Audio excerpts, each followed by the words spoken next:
So today we're going to be on the, hold on, I don't know how to talk until I have my laser pointer. Here we go.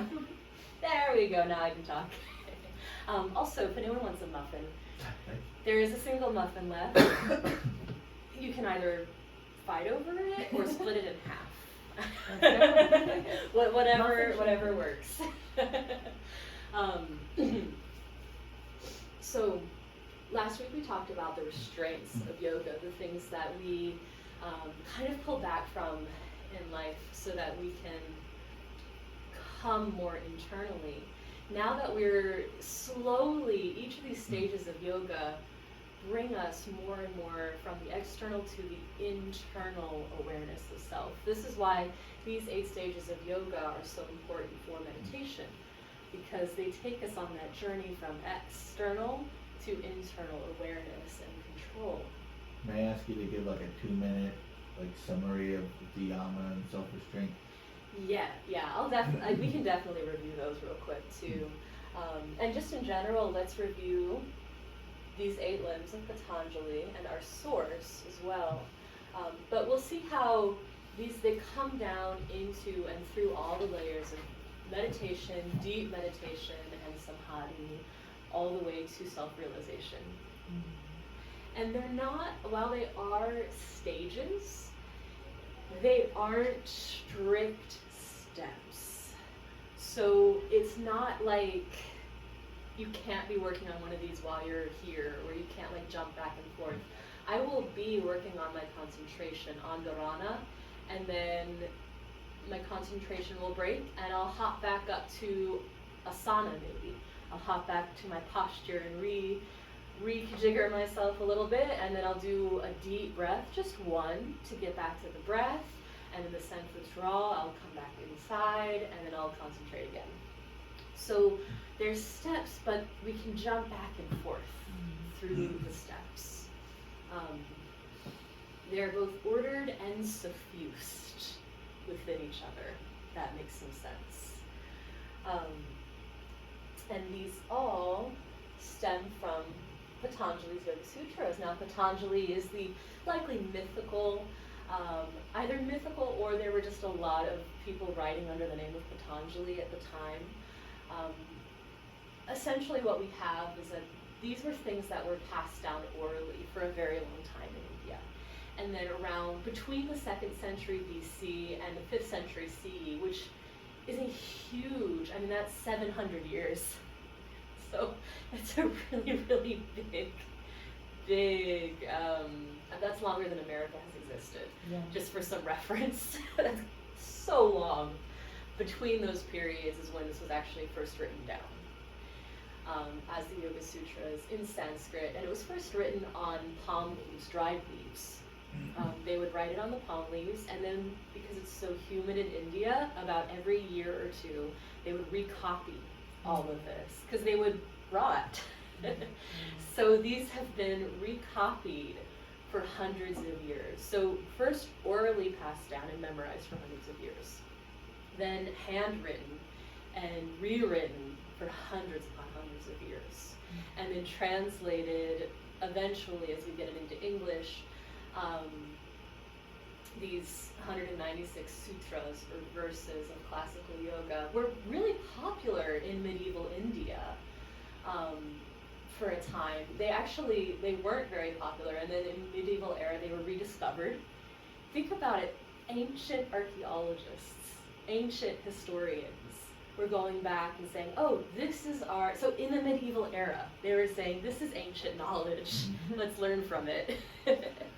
It's like, did you know that in Egypt, there were ancient Egyptians who were actually doing archaeological digs on their own culture and studying further ancient Egypt? Because Egypt is such a long, it's been around for so long. So ancient people studying even more ancient peoples, essentially, is what we're seeing here, which is so cool. So the medieval was the first kind of renaissance of this information. And then it's revived again in the Victorian era by Swami Vivekananda in the late 1800s. Swami Vivekananda is a really cool read. He's extremely, Vivekananda means, essentially he is the bliss of knowledge, the bliss of wisdom, and he expounds that in his work so well. So he went to Europe, and he was the one who brought awareness of yoga to Europeans and to the West initially. So he's a really cool read if you ever pick up one of his books. Very, very well spoken and written material. A lot like if you like Alan Watts, you will love Swami Vivekananda. Very similar writing styles. So the practice of following the sutras, Swami Vivekananda actually then termed this practice Raja or Royal Yoga.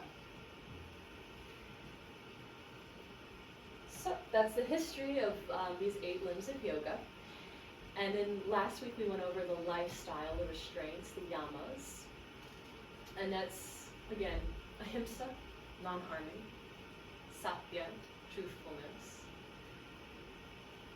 which we talked about how it's a lot like being impeccable with your word from the 4 agreements. Asteya, non-stealing. And we also discussed how at a certain level of awareness, nothing can be stolen because nothing belongs to you anyway. And then non-grasping, aparigraha. And this is not just non-grasping for things like desires, things that we want, it's also non-grasping to identities. And this is where we discussed like not even holding on to the identity of I am a good person. Because even unto that point, those core values, those core identities that we have is a form of grasping, a form of looking for, and in Buddhism, they would kind of describe this as like attaching to things being a certain way, and aversion to things not being a certain way. So like having control of your own identity, not attaching it to a specific reference point or module, so to speak. Yes. Could you elaborate on what you mean by having control of your own identity? Making sure that you are the one who decides what you represent, not attaching it to a specific clique, group, a specific yes, part of, definitely. At not a falling level, in line with it, not like falling in line with dogma, but even down to beyond that, even it is actually at a point you have to release control, because control is also grasping. So it's not even at that point about controlling who you are or what you are. It's about like complete surrender. And we'll talk about surrender a little bit more today as we get into the niyamas. But this is a deeper concept, and it does require a lot of prior work to get to that space, because it's interesting. Would ego death fall into the non-grasping? Is that like a sense of non-identity, non-ego, or not? Yes, so ego death is a term invented by Timothy Leary to describe what happens when you take LSD and suddenly feel like you are one with the universe. So yeah, I think that what's happening there, that feeling one with the universe, because there is no, at that point, dualities do cease.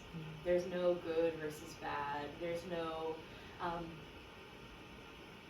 more grasping onto identity, onto ego. So yeah, I would definitely say that would be a part of it.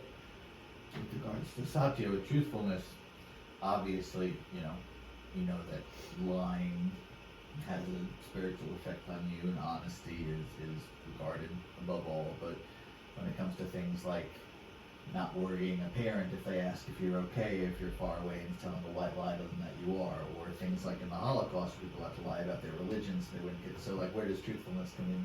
I'm so glad you asked that. Did we discuss that last week? Sure. I don't think we got there. No, I'm sorry. I have pollen in my nose. That's why I'm kind of stuffy today. I'll be okay. It's just like way back there. So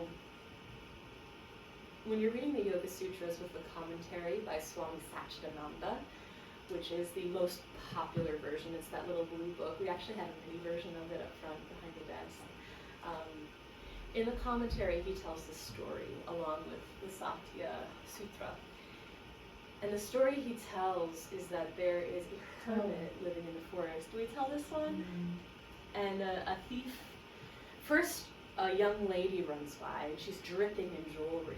And the young lady says, please help me, hide me, I'm being chased by a thief. And the hermit's just like, come into my hermitage, which is of course very like untoward. They're not supposed to do that. Hermits are not supposed to have women in their hermitages. But he wants to help. And then a thief comes by. And the thief is like, have you seen a woman run by here? I'm looking for someone. And then the hermit says, it would be very inappropriate for a woman to be in a hermitage. And the thief runs off. So in this story, obviously the hermit is not lying. He is just dancing around the truth a little bit here in order to protect someone. So he says, yes, in these cases, there are cases when you're doing it defensively to protect someone. And really, he's also protecting the thief, because if the thief found the woman and killed her, then the thief would have murder on his conscience. Oh, I didn't think of it. So it's not just for the sake of the woman, it's also for the sake of the thief that he has lied or not told the whole truth. And Swami Satchidananda clearly states, like, sometimes it is okay to lie in order to protect someone in the world of dualities. There's a lot of things like that. Like with attachments. Is it okay to attach to a beloved person? Like your husband or your wife or your mother? Like, can you attach to these people? Yeah, sure. It's going to cause suffering because eventually that attachment will cause pain in some way. But it's not bad. It's not wrong to have those attachments. And this is also kind of hinting to that place where there's not ever one thing that is 100% true. That you could say in 100% of the time, this is the case. Things are always a matter of perspective. Things always have nuance. And that is when we get to that deep, deep teaching around non-duality, where even so far as good and evil start to get confused or blended, or just literally stop making sense. Is the lion evil for eating the gazelle? Maybe to the gazelle, but not to the lion, and certainly not to us. That's just nature. People have used that truth to be really nasty, and they use it in bad faith, essentially, to say, like, well, I'm a lion and they're a gazelle, so I get to take advantage of them, right? Like, we've heard people who take advantage of people in such a way. And we know that that's not what that means. That is not what that means. But it's very difficult to explain why that's not what that means, right? Which is why when you're on the dualistic plane, you live with the dualistic rules. When you're not, you don't. But you have to be very truthful. So satya really comes down to honesty with yourself. Do not kid yourself into thinking you are more spiritual than you are. Do not ever kid yourself into thinking you are higher or beyond something or at some like deeper level. That is I think it's the penultimate spiritual trap. Yes. And that we see a lot happens with people, especially people who they get very famous for being a spiritual person, and they are never allowed to make mistakes. They're never allowed to be human at any point, because literally everything they do, people think that they are perfect and right for doing it. Like, could we walk into church and like literally take the life of Jesus Christ and challenge it and say, like, well, maybe he shouldn't have gone into the temple and been throwing around tables? Could you do that? Christians would be like, of course he was right to do that. Like, they defend literally everything he does as being holy and sacred, even though he was also a man. What also happens, what I've found, when you brought up a very good point about thinking you're more spiritual than you are, is you get caught in this sort of mental loop where it's like, oh, well, this happened, or I did this, and because it's part of my journey, because it's part of my growth and learning process, that's okay. I can just wave it off. But in reality, that's a big, big lesson for you to learn, and so it doesn't actually formulate in your head that it's something that you need to move on from and keep. You actually formulate it as, oh no, this happened because I'm such a powerful figure and I'm still growing and this and that. It doesn't actually formulate as knowledge. It formulates as, oh, this is all coming along because I'm such a powerful and spiritual figure. When in reality, it's not formulating as the lesson you need to learn in order to bring you down a little bit for the future good of you.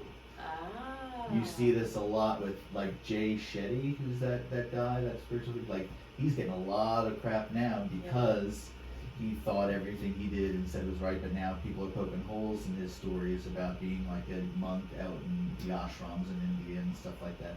My point being that once you start thinking that you are above it all, that you've like reached this pinnacle point where you've learned all you need to learn and this and that, karma's got a way of coming back to you with regards to you're never done learning. Yeah. You're never done. So I'm glad you made that point. Yeah, you'll learn the lesson of fooling yourself. Yes. Definitely. And being caught in a loop is one of the worst, if not the worst. Karmic loops. It feels like hell. Yeah. Yeah. It is. It is literally the definition of hell to many people would be that karmic loop. And it's even harder when it's one that is so difficult for us to see. And I think usually it's very difficult for us to see our own karmic loops. Have you ever played the game Renunciation? It's like a board game. Highly recommend it. It's so much fun, so funny. Someday we'll play it again here and y'all can come and play. It'll be really fun. But there's a karmic loop that if you land on a certain thing, you get caught in the karmic loop and it's really hard to get out of. And it's funny, but it's also very true. Like, it happens no matter how far you are in the path. Yes. So that was a parigraha we talked about. And then, that's right. We skipped. We didn't make it to brahmacharya. So let's talk a little bit about brahmacharya now, moderation and sexual energy. And this has been debated more so than any of the other ones. This is the one that is debated regarding what it means. Literally, brahmacharya. Brahma means the, so depending on what school of thought, Brahma is either the creator deity, or Brahma is a word that means the absolute oneness, a source, essentially, depending on your school of thought. So if you're a Vedantist, Brahma is the absolute. If you are Kashmir Shaivite, Shiva is the absolute. If you're Vaishnavite, Vishnu is the absolute. But in this sense, Brahma is the absolute. Charya, walking in the way of. So literally this means walking in the way of Brahma, being like Brahma. And that, because there are so many stories about Brahma the deity, could get quite complex and confusing. And also, because Brahma is, in the sense of like being source, is kind of free of descriptors or aspects. This non-dual form of Brahma has literally no aspects. So we can't say that it's male or female. We can't say that it's old or young. We can't say that it's real or not real, because it's aspectless. We can't describe it. We can't talk about it.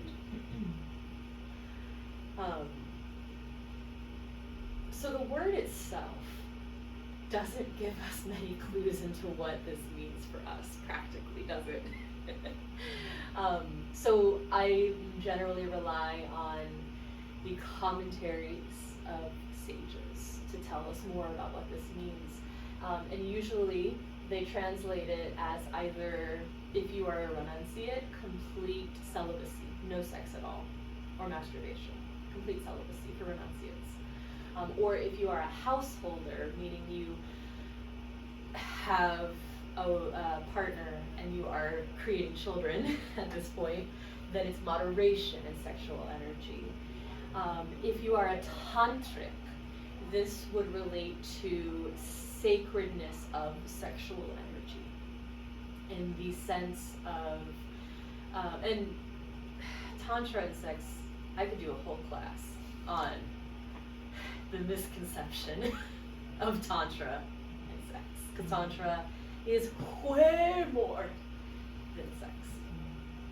But Tantra is a sex positive practice because it is a householder practice. Simply because they were like, well, we don't want the human race to end, so obviously we're not going to teach that you can't have sex. We're going to teach how to have sex in a respectful and sacred and powerful, meaningful way. And that's really all people talk about in the West regarding Tantra, even though there are thousands upon thousands of texts about Tantra, and only a couple of them even talk about sex at all. And the Kama Sutra is not a tantric text. It is a social text. It has nothing to do with Tantra. Okay, I'm getting off on a tangent. Let's roll it back. Suffice it to say. So in the tantric sense, this would be, and this is something that you can do. Essentially, samhati is spiritual orgasm.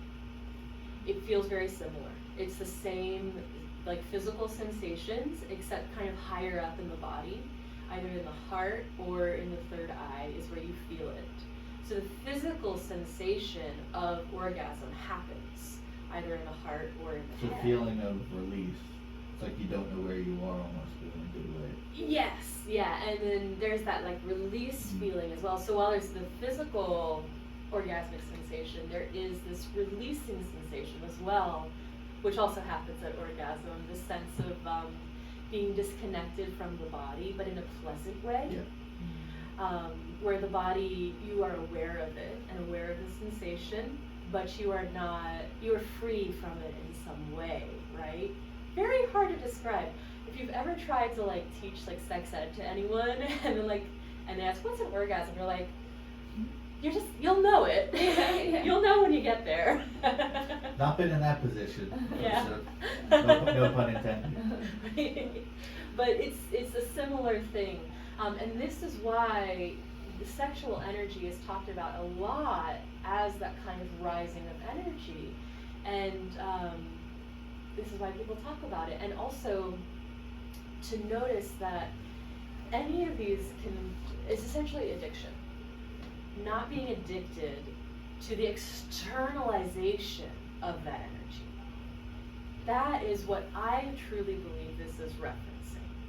So instead of this being about having sex, needing another person to have sex in order to reach orgasm, this becomes, then you no longer need another person for that.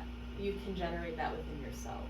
So this could even be masturbation positive, as long as there's not an addiction there, because the addiction element of it just takes up too much of your time and energy. I've heard everything from masturbation is bad to, oh, it's good for you to do, like, everyone is on different levels and comes from different perspectives when it comes to this. Like, everyone. Yes. Yeah. So the good news is you get to decide for yourself then. What do you think? What I think is that, and this comes from my own experience, that it can be a sacred act if you make it one. And if you consciously draw that energy up into the heart space, or draw it even up into the third eye space, or draw it up into connection with the divine, why not? Experiment with it. I don't think anything is bad or good right off the bat, especially anything that's not literally hurting anyone else. Come on. Who is that hurting? So with Brahmacharya, it says moderation in sexual energy, but if you are able to transmute it up to different centers, and that's still in moderation, Mhm. as long as it's not being released in like a lower energy center? Yes, yeah. I would consider that like conservation of sexual energy. And this is from a tantric perspective. There's a goddess called Niyamas in Sri Vidya. And her imagery is literally her head is cut off and blood is spurting out of her neck. And in some translations, the blood spurting out of her neck is ejaculate, essentially. It is sexual energy that rises up instead of out. So thinking about it kind of in that way, as a conservation and redirection of sexual energy, it would be a very tantric way to think about it. In the Yoga Sutras, usually these are more renunciate focused, so they are more focused on just not having sex, not thinking about sex, not masturbating. Yeah, that would be very traditional, very classical yoga. And they're essentially trying to, because ojas is the term for that sexual energy, and they're trying to reverse the flow of it from down to up. That's essentially it. They're trying to reverse everything so it goes up so that you get more spiritual power and more spiritual energy. But there are so many different ways to interpret that one. So I highly encourage you to check them all out, figure out what works best for you, and not proselytize to other people about what is the way they should do it. Because maybe renunciation is for you. Maybe that works. Maybe celibacy is your move. Go for it. That's fine. Don't tell other people that that's right. And the same with sex. Like, maybe sex is your move. Maybe that works for you. Don't tell other people that that is the only move. Like, with all of these, it's very personal. It's very much about figuring out where you're at and what version of these works for you and how you're going to define them for yourself. Thank you for saying that, because again, everyone's been on different levels when it comes to it. Yeah. Yeah, so think about it, this is like your buffet. You get to decide which one you're going to eat from. But have a form of all of these. These are like your food groups.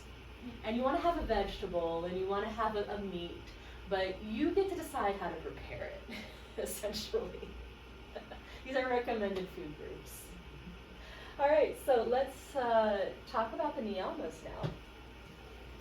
So our niyamas: saucha, cleanliness; santosha, contentment; tapas, austerity or discipline; svadhyaya, self-study; and ishvara, pranidhana, surrender to the divine.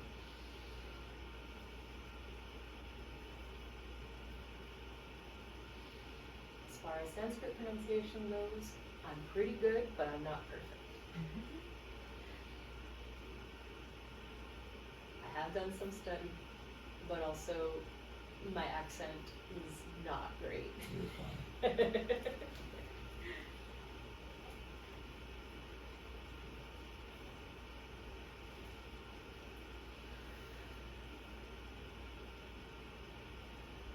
So let's discuss saucha, cleanliness, first. Fun fact, we actually used to have a soap in stock that was from India that was called saucha soap. So just like we had the satya, truthfulness incense, everyone's favorite brand of incense, or at least mine. I am everyone, so. Non-duality. Did they stop selling? Did they shut down? The saucha soap? Yeah. Well, funny story. We had a bunch of it, and then one day it was all gone. I think someone just like swiped it all. Oh my gosh. It just disappeared one day. So, yeah. Someone was really dirty, I guess. I hope they clean up their act. Yeah. But we did have a soap brand called Saucha. And that, so yes, it relates to literal hygiene. Just as in the Bible, there are practices about literal hygiene. The reason why they were told not to eat pigs in the Bible, in the Old Testament, is just because they were unclean animals. Like they were not able to prepare it. I think there was probably some sort of disease or something that was affecting the pigs at the time that it was not super safe to eat, which is why they don't need it. Every culture has cleanliness practices. I mean, think about when COVID hit and you had everyone was telling you how to wash your hands, right? That is a practice of saucha. That's a very cultural thing. So, as far as saucha goes, look to your own culture for your cleanliness practice. Is it saucha or shaucha? Unless I wrote it wrong, it would be shaucha. Shaucha, okay. Yeah. So I'll have to look up the, let me see. Sanskrit real quick. Let's see. Yep, that's sh. Okay, shaucha, okay. Yeah, as in Shiva. So it is shaucha. You're right. Thank you. And I wrote it right there. So obviously I know it. But for some reason I always, yeah. Yeah, that's the SH in Sanskrit and Telugu. Yeah. There you go. All right. Shaucha. Cleanliness. Oh, cultural practices. Look to your own cultural practices. Specifically because whatever kind of cleanliness you grew up with trained your body to that form of cleanliness. If you grew up like drinking the water in India, it doesn't bother you. You don't get dysentery. If you didn't, and you drink water in India, the majority of people are not going to be okay with that. They're just not set up to, because it's just different. It's not that it's dirty water. I want to make that very, very clear. It's not because the water is dirty. It's because all water has microbes in it, and different areas have different microbes. And your body's used to American microbes if you grew up in America. It's used to Indian microbes if you grew up in India. So it's not like a cleanliness thing. It's literally just like microbes.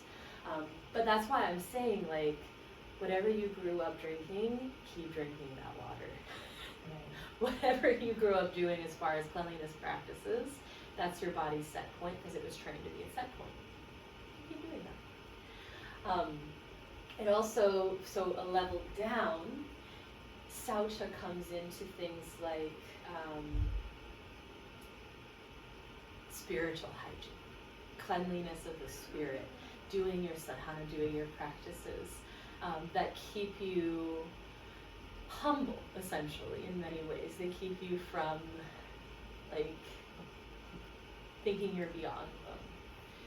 When people tell me, like, oh, I'm so good at meditation that I don't need to sit down for meditation anymore, I'm like, oh, okay. That might be a little blind spot, but okay. Because I thought that too, like, oh, I'm so good at I did it. I did the meditation thing. I don't need to sit anymore. And I'm like, okay. Even to myself, I'm like, you believe that? Yeah. You believe that if you need to. And then I realized, like, I do need to do my regular meditation practice. So it's things like that. It does kind of come back to that honesty. And that just awareness. There's also, cleanliness can also kind of come into diet, thinking about how you eat and what you eat. And again, diet is another thing that is extremely subjective, extremely subjective. So please know your own body. Whatever you grew up eating is probably going to be your set point. And if you try to change it too much, you probably will have issues with it. Simple as that. If you do want to change it for whatever reason, doesn't matter what your reasons are, if you want to change your diet, just go extremely slowly. Like, as far as going vegetarian, I'd like to become vegetarian eventually for, like, reasons of the ecology. But I grew up as a meat eater. So what I'm doing is I'm dropping one kind of meat every couple of years. I'm going to live a long time, theoretically. So by the time I'm 80, I could be totally vegetarian if every 2 or 3 years I drop one more kind of meat. I'm 2 years off of beef. So just do it like that. Go very, very slow. Be very, very gentle with yourself. You want lasting change, not like a sudden revival of, like, yeah, because it doesn't stick otherwise. This also comes into practices, and we'll talk about Ayurveda probably in a couple weeks. We'll have a little bit of an Ayurveda discussion. So Ayurveda? Mm-hmm. Yeah, and Ayurveda, there's a lot of cleanliness practices, and some of them are really useful. Things like tongue scraping can be really nice, and mouth cleansing. There's a lot of different things that you can try and test out to see if you like it. There's also a lot of like fasting and stuff, which sometimes it's all very personal. So try it and figure out your level of that. Something you can also think about with shaucha is how you clean, how you keep your space clean. So clean environment, or cluttered environment, cluttered mind is usually how the saying kind of goes.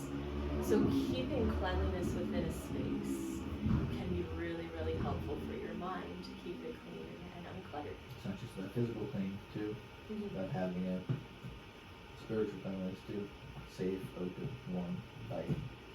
Yes, yeah. What we do here in the physical sandbox has repercussions in the spiritual as well. Absolutely. So that's a consideration. Santosha, contentment, is one of my favorites because it's quite pleasant. He doesn't want to be content. And it's not, because sukhi is happiness. Santosha, contentment, it's a little bit different. It's translated differently. So it's not about always being happy all the time, because that's not attainable, that's not sustainable, and it's not reasonable. I mean, there are many reasons in this world to be sad. There are times to be sad. Sadness isn't bad. So contentment is about recognizing that, okay, now is a time for sadness, now is a time for grief, now is a time for anger even. And choosing the contentment behind it. Imagine if you were angry and content at the same time. How would that look? Is this the concept of sitting with your emotions and letting yourself feel? Very similar, yeah. That concept definitely plays into this idea of having contentment always. So for me, if I were angry and content, I would have this kind of home base of stability within myself, and the anger could act as like a tool that I could then use to help other people out of difficult situations that they don't need to be in. Usually that's where anger comes from, when something's like unfair to someone. Injustices, yeah. I don't know about y'all, but I think like 99 to 100% of my anger is based on like, this was not fair. This didn't have to happen. And transforming that into a tool for resisting injustices has been my practice of santosha when there are times where it is right to feel sad or angry or even scared. If you could be scared and content, yea, though I walk through the valley of the shadow of death, I shall fear no evil, for thou art with me. You go through something scary, and yet thou art with me. I am here, I am that.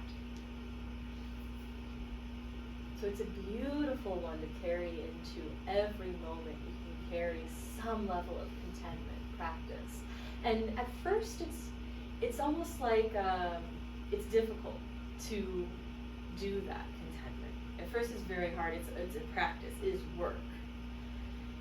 I think then you reach a place in your spiritual practice where it becomes habitual contentment, where there's always this peace behind everything that you do.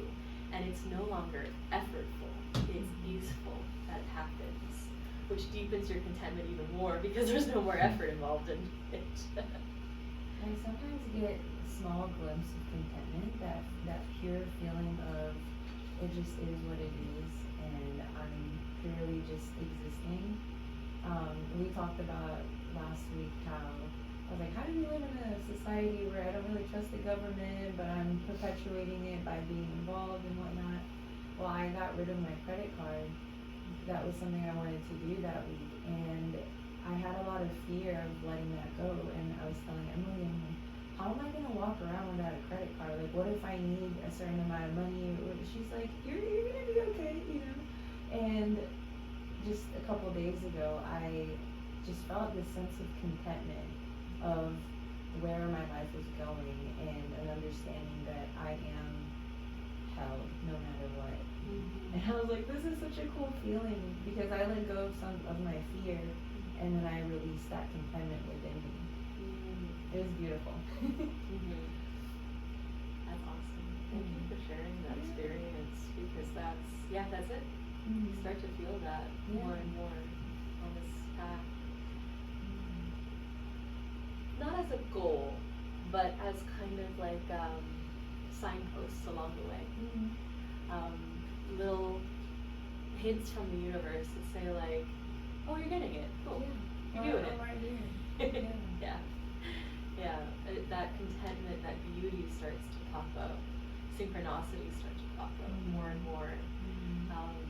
And life becomes pleasant again. So our next niyama, tapas, austerity or disciplines. So this one, I like to tell a story to describe this one, if I may. This is one of my favorite stories. So this is a story about how Parvati won the heart of Shiva, her beloved. So Shiva, he had this whole thing happen with his past wife who died, and he was a widow, and he was very upset. So he sat on the top of the mountain and meditated, essentially to shut out the entire world, because he was in so much pain. He just shut out the whole world. And he meditated for thousands upon thousands of years on top of this mountain. He was very, very good at it. To the point where anytime he would open his eyes, everything he saw turned to ash in front of him. So he was dangerously good at meditating, right? And Parvati was a reincarnation of his first wife, Sita. And she knew this. She still loved Shiva the same way, but she also knew that he didn't recognize her yet as Sita. So she was going to have to figure out how to make him fall in love with her again. So first thing she did was she went to the god of love, and Kama is his name, and she asked him to shoot his arrow into Shiva's heart. And Kama was just like, sure thing, I'll do that. And he tries, and then Shiva opens his eyes. He's like, who shot me? And the arrow turns into an ash. And then he looks right at Kama, and Kama, he turns love itself into ash, because he's in so much pain that he literally cannot interact with the world at all. He is just in this deep meditative state, and he goes back to his happy little meditative state, not realizing he's just destroyed love, right? He doesn't care. He's like, I'm fine. And then Parvati realizes that that's not going to work. So what does she do? Tapas. Parvati so Shiva might be the first yogi, the Adi yogi, but Parvati is the best yogi. Because she impressed the first yogi with her yoga. So she stood on one leg for 1,000 years. And in this practice of discipline, she proved her love to Shiva. So she was so deep in her own discipline, her own practice, that in Shiva's withdrawal, he sensed her. He realized, someone else is here in my void. Why is there someone in my void? And who is that someone? Parvati. So in order to gain that oneness with God, that oneness with divinity that we're seeking, we require a little bit of discipline. You have to want it. You have to work for it. And when you do, you're rewarded by entering the same void that Shiva is in, essentially. You enter his void. You become one with him. And then he recognizes, oh, someone else is one with me. And all of a sudden, oneness stops being a thing. And then Shiva opens his eyes, falls in love with Parvati, marries Parvati. Shiva becomes Shankara, the husband. And Shiva's story goes on. And on to this day, because Parvati is immortal and does not die. So that is the story of Parvati. That's how I explain tapas and what that means for us. And this is why I don't like to call it discipline necessarily. I like to call it devotion. You got it. It is. It's Parvati's devotion to Shiva that allowed her to stand on one leg for 1,000 years to get back to him.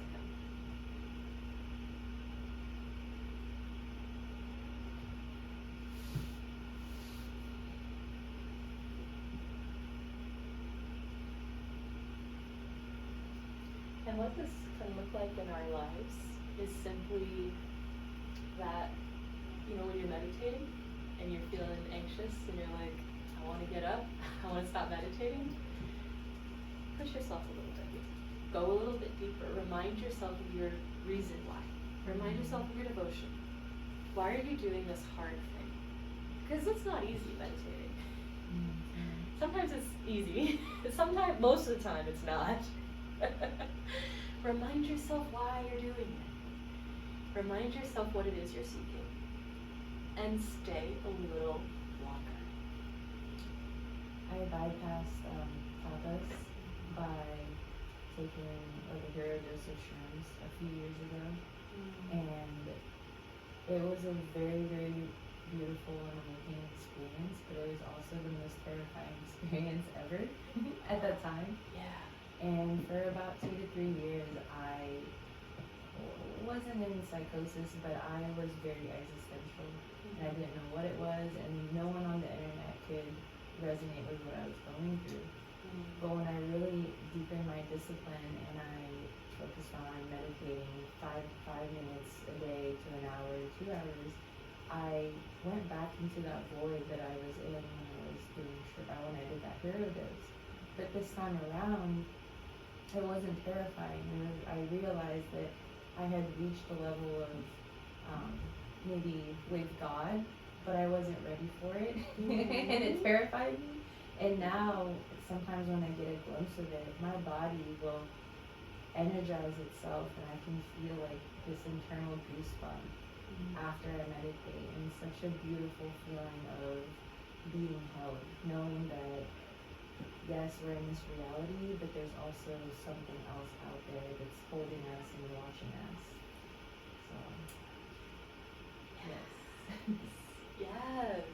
Also, is there a tapas like flow of asana yoga, or If there is, it would be considered a style or something that recently someone made up. okay? If you've heard about like a tapas flow, it's probably like someone. It's not like a traditional thing. I gotcha. Okay. But it could be really nice. It would sound to me like someone created an asana flow with the intention of discipline or the intention of tapas. I would consider Ashtanga yoga, which is also a style of yoga, very tapas heavy. It is a very disciplined sort of asana flow.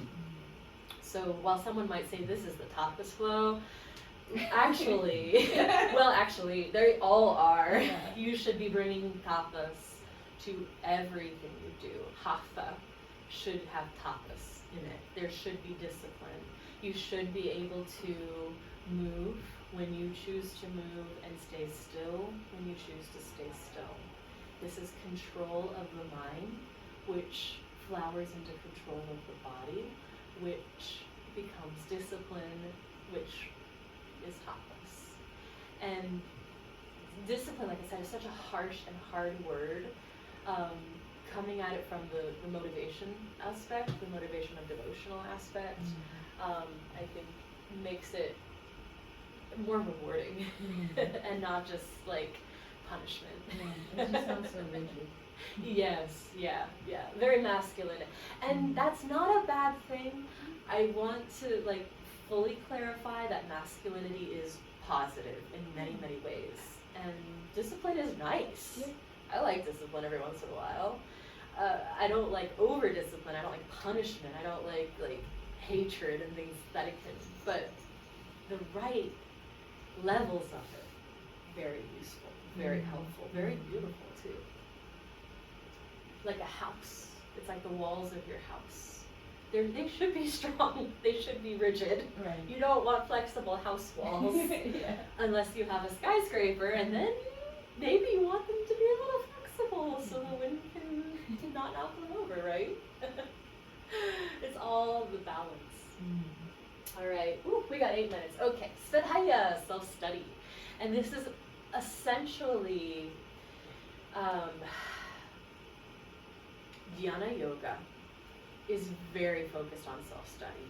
I think of all the yogas, that one is the self-study is like the key to dhyana yoga. Self-study is knowing the mind, understanding your own mind too. So self-study comes from questioning your thoughts. And I've had people confuse this with overthinking. Very easy to do. Overthinking is when you are running the same questions and the same thoughts again and again and again and not getting anywhere. Svadhyaya is when you maybe even recognize, oh, I'm running the same question and the same thought again and again. Stop and then say, what? What does that mean? Why am I focused on this so much? And then maybe it is to protect myself. Okay, who is this myself I'm protecting? Am I protecting my mind? Am I protecting my body? Am I protecting my spirit? Am I protecting other people? Am I protecting my image, my personality? Am I protecting my role as a mother, or my role as a sister, or my role as a worker, or my role as a spiritual person? What am I protecting exactly? So it's about asking pertinent questions. It's about asking creative questions. So also, what do I mean by protecting? What do I mean by protecting? Keeping it from dying? Keeping it from harm? Keeping it from embarrassment? What do I mean by embarrassment? What is embarrassment? It's philosophy. It's literally philosophy of self. And it's really fun for me. I love it. I think it's super fun. I've come to the realization that it's not super fun for everyone. My husband in particular is like, why are you asking me these horrible questions? And I'm like, because they're fun. And if you find it fun, you will love dhyana yoga. You'll be very good at Svadhyaya. The only one of these that I have a hard time finding fun is Shaucha. Yeah. I'm a total minimalist, and I love just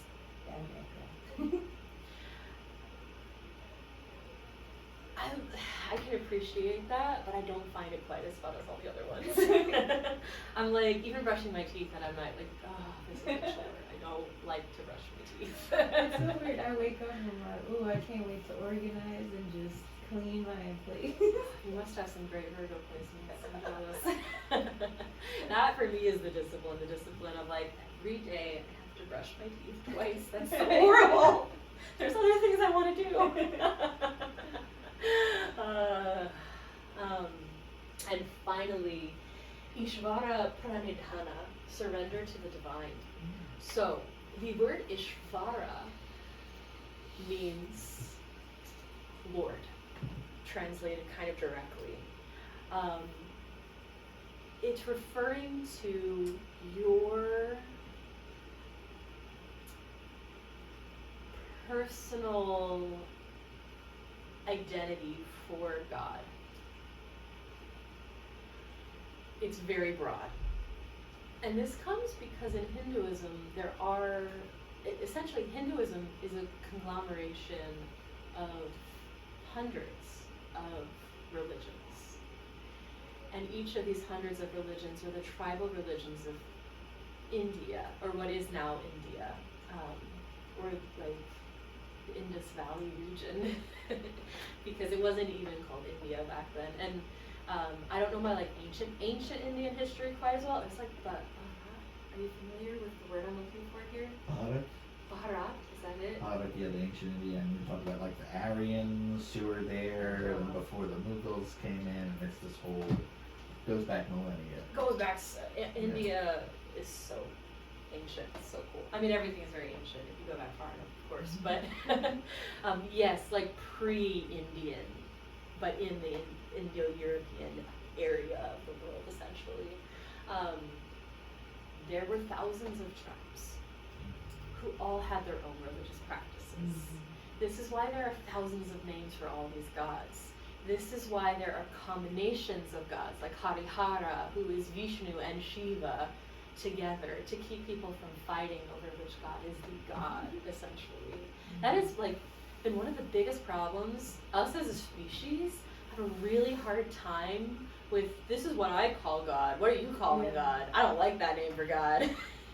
So a lot of what I really love and respect about Hinduism is that their philosophy on that problem has, for the most part, been to say, oh cool, you call him that, I call him this, same guy, right? And they're like, yeah, same guy. It's all a conception of the divine. It's not like they are saying this, and I can't speak because there are some cults that are out there and some of it, but for the most part, it's all a conception of the divine. They're saying this God is the conception of the divine in this way, this God's a conception in this way. They're not saying like this God is an all-powerful figure above all else. It's how you conceive it and how it comes into being that way. Precisely. And that's where the Abrahamic religions sometimes get a little off track. That might be the understatement of the century. But Ishvara is this concept of your God, whatever your God is. Be devoted to that God. Surrender to that God. Don't surrender your neighbor to that God. Surrender yourself.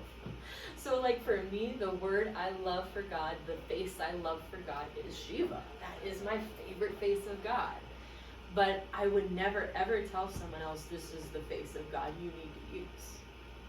I actually think that it's not the appropriate face of God for many people. For you, the important face of God may be someone totally different, and that works for your personality. Whatever, essentially the way you choose your Isha Devata, or your face of God, is which one do you like? Which one do you like? Which one could you see yourself being devoted to? It's as simple as that. So if like the Judeo-Christian God is like, that's my guy, then that's your guy. That's who you surrender to. That's when you're practicing yoga, you are uniting with Yahweh. You are uniting with that God. That's perfectly fine. It's perfectly fine. So figure out which one you want to make kind of your like last stop before you reach non-duality. Because at a certain point we all have to release that and get to the non-dual. So which one's your last stop? Surrender to your last stop. And then immediately you will come to the end. And we have come to the end. Can you go back to the slide that shows the 8 limbs of Patanjali? So I can write, yeah, that one. Yes. I can also put this in the Discord.